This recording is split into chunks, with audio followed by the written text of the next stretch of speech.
I thank Tim for taking on this task for all of us. He's the right person at the right time, and God has a plan for you, and you're fulfilling that plan. You're trying to bring us together as a country. I spent 5 hours with John and Ben and others on the Judiciary Committee listening yesterday, and it was a fascinating hearing. There's a process in the Air Force called listen, learn, and lead.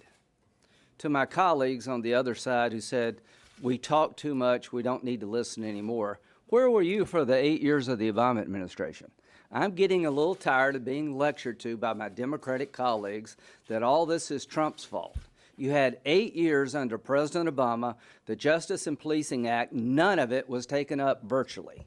So let's knock that off. You're making no points with me, trying to suggest that we're bad and y'all are not when it comes to this issue. You had 8 years.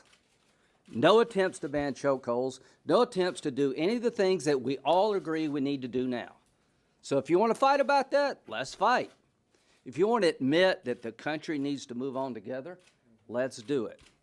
So as to President Trump's executive order, a good start. I appreciate him starting the conversation.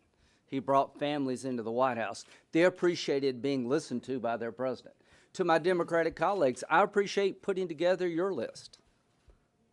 I'd like to work with you, but we're not going to get there if we keep playing this game that we're exclusively to blame here.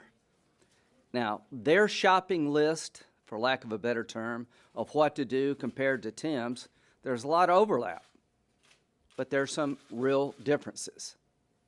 And how do you hammer out those real differences? You talk to each other.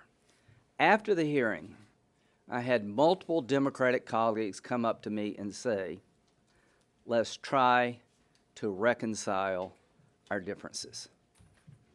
To the American people, after the hearing, I am more hopeful than I was before the hearing that there's going to be a genuine effort to bring reform to a problem that's been going on well before President Obama. And if we don't do something about it, it's going to go on well past President Trump. Thank you for your leadership, Tim.